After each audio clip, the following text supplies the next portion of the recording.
Hello students, सबका welcome है Naira physics classes के इस चैनल पे, जिसमें आपको एसी का पार्ट 10 लेकर के हम आए हैं। बहुत अच्छा टॉपिक है जिसको हम लोग बोलते हैं power dissipation in AC circuit, और पावर फैक्टर्स भी इसमें हम लोग को निकालना रहता है।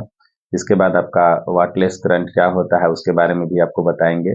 बाकी के तमाम वीडियो को आप जरूर से जरूर देखिए। नेक्स्ट पार्ट भी आपको कंटिन्यू अब मिलते ही रहेगा टाइम टू टाइम, तो आप लोग इस चैनल से जुड़े रहिए और वीडियो को पूरा देखिए। आपसे रिक्वेस्ट है, तभी जाकर के आपको ज़्यादा अच्छा समझ में आएगा।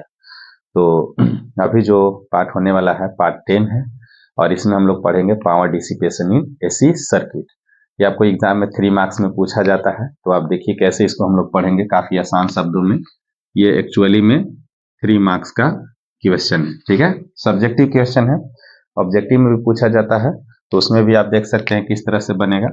तो हम लोग डायरेक्ट ये डेरिवेशन टाइप का होता है, तो डेरिवेशन आपको करना है, और डेरिवेशन में आपको लिखना है वी नो दैट, ठीक है। हम लोग जानते हैं, क्या जानते हैं भाई, कि पावर इज इक्वल टू होता है V इंटू आई होता है। ये हमारा इक्वेशन फर्स्ट हो जाएगा। और इसके बाद आप लोग लिखिएगा V is equal to the applied voltage to the AC circuit, V is equal to V naught sine omega T. ये था हमारा इक्वेशन नंबर सेकेंड हो जाएगा। And I is equal to होता है एसी सर्किट के लिए। हम लोग किसके लिए पढ़ रहे हैं? एसी सर्किट, ठीक है। तो AC circuit means LCR series circuit. तो इसमें हमारा जो I होता है I naught sine omega T plus minus five, ऐसे होता है। तो प्लस हम लोग फाइव रख लेंगे, प्लस माइनस भी रख सकते हैं, दोनों रख सकते हैं, यहाँ पे माइनस भी रख सकते हैं। ये इक्वेशन नंबर 3 हो जाएगा, ठीक है। Now from equation first, second and third, तीनों का यूज हम लोग कर लेते हैं फटाफट। तीनों का जब हम लोग यूज करेंगे तो हमारा पावर क्या निकल करके आ जाएगा? Power should be written as V is equal to V naught sine omega T times, times means multiple I naught, ठीक है, sine omega T plus five, ऐसे रख लेते हैं, ठीक है। हम लोग इसको और अच्छा से सजा लेते हैं हम, और अच्छा से सजाएंगे तो power should be written as V naught I naught sine omega T, और फिर से यहाँ पे आपको साइन ही है तो sign omega T plus five, इस प्रकार से प्लस माइनस दोनों रख सकते हैं, आपकी मर्जी है, ठीक है। अब क्या करेंगे हम लोग, यहाँ पर 2 से ऊपर और 2 से नीचे मल्टीप्लाई कर देंगे इस प्रकार से। तो इस फॉर्मूला को और हम लोग कैसे लिख सकते हैं इसको? तो ऐसे लिखा जा सकता है कि power should be written as V naught I naught and 2, नीचे 2 लगा देंगे और यहाँ पर 2 रखेंगे sign omega T into sine omega T plus 5, ऐसे लिखेंगे, ठीक है। अब देखिए हम लोग यहाँ पर जो एंगल रखा हुआ है, ये वाला एंगल, इसको A मान लेते हैं, और यहाँ जो एंगल है फेज है, इसको फेज भी हम लोग बोलते हैं, ठीक है, उसको B मान लेते हैं। तो इसका एक फॉर्मूला होता है, जो फॉर्मूला आपको पता होना चाहिए। इस प्रकार से 2 sign A into cos A लिखेंगे, तो हम लोग लिखते हैं इसको cos A minus B minus cos A plus B, ऐसे फॉर्मूला लिखा जाता है। हम लोग यहाँ पर इस फॉर्मूले को यूज करेंगे, सारे बच्चे इस पर फोकस करेंगे। यही फॉर्मूला है, काफी इजी फॉर्मूला है हम लोग का, इसका हम लोग यूज करेंगे। और नहीं तो फिर आपको इसका इंटीग्रेटिंग मेथड से करना होगा, जो लॉन्ग चला जाता है, तो हम लोग उतना नहीं करेंगे, हम लोग सिंपल मेथड से करेंगे। और इसको क्या लिख सकते हैं, तो यहाँ पे जो हमारा है V नॉट I नॉट और ये 2, ये तो रहेगा, ठीक है। और इसका फॉर्मूला के अकॉर्डिंग हम लोग चलेंगे, तो लिखेंगे cos A minus B, A minus B, A minus B means omega T और माइनस ओमेगा माइनस फाइव आ जाएगा इस प्रकार से, इंटू इंटू यहाँ नहीं माइनस है ना, minus according to formula minus, ठीक है, माइनस। अब क्या लिखेंगे हम लोग, तो कॉस लिखेंगे A प्लस बी, प्लस करना है मतलब इसको और इसको प्लस करना है, तो प्लस करेंगे तो omega T plus omega T कितना हो जाएगा, 2 ओमेगा टी और प्लस 5 आ जाएगा, इस प्रकार से आ जाएगा। और इसको हम लोग यहाँ पर ऐसे बंद कर देंगे इस तरह से। अब देखिए यहाँ से ये कैंसिल हो जाएगा, इससे ही कैंसिल हो जाएगा, तो -5 बचेगा, तो V naught I not by 2, और बचेगा cos माइनस 5, ऐसे cos minus 5 minus cos 2 omega T plus 5 बच जाएगा ऐसे, और इसको फिर से बंद कर देंगे हम लोग। This is our power. ठीक, अभी आपको आप समझा रहे हैं, बट आपको यहाँ पर लिख देना है कि cos minus five is equal to cos five लिख सकते हैं, और ओवर अ कंप्लीट साइकिल, है ना, एकदम टू द एनसीईआरटी, एनसीईआरटी के अकॉर्डिंग ही हम लोग चल रहे हैं। Over a complete cycle cos कितना लिखे हैं, 2 ओमेगा टी प्लस 5। तो इसका अगर आप इंटीग्रेट करिएगा तो साइन में कन्वर्ट हो जाएगा। इसके बाद फिर क्या हो जाएगा, over complete cycle cos 2 omega T plus 5 is equal to 0 आ जाएगा। लिमिट आप उसमें रखिएगा तो इसके बाद 0 आ जाएगा। ठीक है, 0 से t हम लोग इसको इंटीग्रेट करते हैं। ठीक, चलिए, जिनको भी दिक्कत होगा, कहीं भी किसी लाइन में दिक्कत होगा, कमेंट बॉक्स में आप लिखिएगा, उसका डिटेल्स वीडियो आपको दिया जाएगा, बताया जाएगा। ठीक है, चलिए, तो अब बताइए इसको हम लोग यहाँ पर कितना लिखेंगे, इसका वैल्यू कितना लिखेंगे, तो हम लोग 0 लिखेंगे।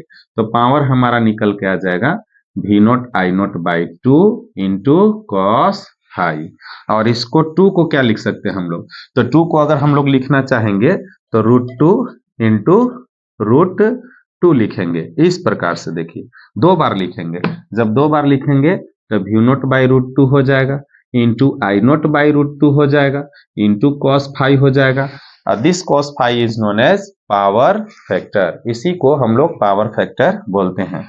और पावर को आप क्या लिख सकते हैं यहाँ पे, तो देखिए इसको लिख सकते हैं VRMS into IRMS into cos five. तो यही आपका पावर का फॉर्मूला बन करके आ जाता है। इसको हम लोग यहाँ पे घेर देते हैं, यही मेन आपका फॉर्मूला है जिसको आपको याद करना है, और एग्जाम में आपको इसी को लिखना है, इसी को आपको लिखना है। तो आप इसका एक अच्छा सा स्क्रीनशॉट ले लीजिए। ठीक है, और इसके बाद हम लोग नेक्स्ट पार्ट इसका जो है और भी पावर फैक्टर पे थोड़ा आपको डिस्कस करते हैं। कॉटलेस करंट क्या होता है उसके बारे में भी बता रहे हैं, देखिए। चलिए ठीक है, अब इसको कर लीजिएगा। चलिए आगे नेक्स्ट आते हैं कि अब हमारे पास क्या है, कि हमारे पास एक फॉर्मूला बन चुका है। ठीक, एक हमारे पास फॉर्मूला बन चुका है। देखिए यहाँ पे जो हम लोग बना करके अभी आए हैं, क्या लिखे हम लोग, पावर इज इक्वल टू लिखे हैं VRMS into IRMS into cos five लिखे हैं। तो हम लोग लिखेंगे वेयर, है ना, cos five is equal to power factor, इसको हम लोग पावर फैक्टर के नाम से जानते हैं। ये हमारा पावर फैक्टर है, इसी को हम लोग बोलते हैं। अब पावर फैक्टर अलग अलग सर्किट के लिए, जैसे पहला कंडीशन, अगर हमारा रेजिस्टिव सर्किट है, रेजिस्टिव सर्किट है, इस प्रकार से है, तो रेजिस्टिव सर्किट में फेज डिफरेंस 0 होता है, therefore cos five is equal to cos 0 degree is equal to 1 हो जाएगा। तो मैक्सिमम पावर लॉस इसमें आएगा, मैक्सिमम, है ना, मैक्सिमम पावर लॉस, है ना, मैक्सिमम पावर लॉस अकर्स। ठीक है, इसमें मैक्सिमम पावर लॉस आएगा इस वाला कंडीशन में, क्योंकि आपका 1 आ रहा है और यही मैक्सिमम वैल्यू होता है इसका। इसीलिए हम लोग को ये पता चला कि इसका मतलब रेजिस्टिव सर्किट में पावर लॉस बहुत ज्यादा होगा। समझ गए कि नहीं। और फॉर्मूला क्या हो जाएगा पावर का, तो पावर का फॉर्मूला हो जाएगा, इसका 1 हो जाएगा, तो यहाँ पर हो जाएगा VRMS into IRMS equal to, और इसको क्या लिखा जा सकता है, तो और इसको आप लिखना चाहिएगा तो इसको लिख सकते हैं VRMS स्क्वायर बाई R लिख सकते हैं, या फिर इसको लिख सकते हैं IRMS स्क्वायर इंटू R। तो ये वाला पोर्शन जो है रेजिस्टिव सर्किट का डेरिवेशन मेरे पार्ट में है, रेजिस्टिव सर्किट का पढ़िए, उस लेक्चर में बताया गया है, ये डेरिवेशन किया जा चुका है, आज इस फॉर्मूला से भी हम लोग कर लिए। ठीक है, ये कहानी समझ में सारे बच्चे को आ गई होगी। नेक्स्ट जो है इसमें आप देखिए बच्चा लोग कि सेकेंड पार्ट इसमें हम लोग रख लेते हैं। सेकेंड पार्ट रेजिस्टिव सर्किट, और दूसरा पार्ट इंडक्टिव और कैपेसिटिव। अगर ये दोनों सर्किट है तो दोनों सर्किट में फाई इज इक्वल टू π/2 होता है, that is 90 degree. Therefore cos phi should be written as cos π/2 and it is equal to 0. That is power loss is equal to VRMS times IRMS times cos phi is equal to 0. तो यहाँ पर आपको याद रखना है power dissipation जो होता है, पावर डिसी है ना, डिसिपेशन जो होता है, पावर डिसिपेशन इज 0। यहाँ पे पावर डिसिपेशन कितना हो गया, 0 हो गया। No power loss, that is है ना, नो पावर लॉस, यहाँ पर पावर लॉस नहीं आएगा। मतलब inductive circuit and capacitive circuit energy loss हमारा नहीं कराते हैं। ठीक है, चलिए नहीं कराते हैं। अब इसमें देखिए क्या है, यहाँ पे पावर लॉस 0 हो गया, तो यहीं से हम लोग एक पढ़ेंगे वाटलेस करंट। वाटलेस करंट, मान लीजिए कि सर्किट में करंट तो चल रहा होगा ना, तो उस करंट को हम लोग बोलते हैं वाटलेस करंट। क्यों? क्योंकि पावर डिसिपेशन 0 है, पावरलेस हो गया एक तरह से, मान लीजिए उस तरह से, है ना। तो वाट पावर का यूनिट होता है, उसके आधार पर रखा गया कि उससे जो करंट फ्लो करती है ना, वाटलेस सर्किट उसको बोला जाता है। और सर्किट से जो करंट फ्लो करती है उस करंट को वाटलेस करंट कहते हैं। ठीक है, तो हम लोग उसको भी देख लेते हैं हल्का सा, इसका भी आप ले लीजिएगा स्क्रीनशॉट। ठीक है, और यहीं पर आपको हम बता दे रहे हैं उसका एक छोटा सा हेडिंग बना करके, एग्जाम में बहुत बार पूछा जाता है इसको, वाटलेस करंट, है ना। वाटलेस करंट क्या होता है ये आपको पता होना चाहिए, सभी बच्चों को पता होना चाहिए वाटलेस करंट। ठीक है, तो हम लोग इसका ऐसे लिखते हैं, बहुत simple, the current in the AC circuit, the current in the AC circuit for which जिसके लिए, the current in the AC circuit, current in the AC circuit for which power loss is 0, है ना। The current in the AC circuit,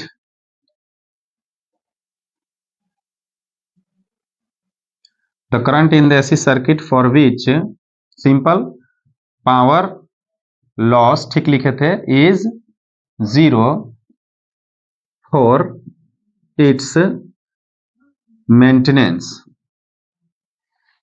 in the circuit, in the circuit. तो ये क्या definition आपको बोल रहा है कि पावर लॉस क्या हो जाएगा, 0 हो जाएगा, for its maintenance in the circuit, ताकि सर्किट करंट में मेंटेन रहे और पावर लॉस भी 0 हो। तो उस तरह के करंट को कहा जाता है, इज कॉल्ड, उसको हम लोग बोलते हैं वाटलेस, है ना। वाटलेस करंट के नाम से उसको हम लोग जानते हैं। तो ये वाटलेस करंट हो जाएगा। आपको याद रखना है ये कैसा current, in the circuit for which power loss is 0। सबसे इंपॉर्टेंट पॉइंट मार्क कीजिए कि 0 फॉर इट्स मेंटेनेंस, करंट को मेंटेन रखना है और पावर लॉस 0 रहेगा, is called wattless current. And आपको याद रखना है, and the circuit is called wattless circuit. तो ये छोटी सी डिफिनेशन आपको एग्जाम में पूछी जाती है और आपको याद रखना है पावर लॉस किसमें 0 होगा। तो आज के पार्ट 10 में इतना ही सा, नेक्स्ट पार्ट 11 में मिलते हैं आपसे, जिसमें हम लोग पढ़ेंगे ट्रांसफॉर्मर।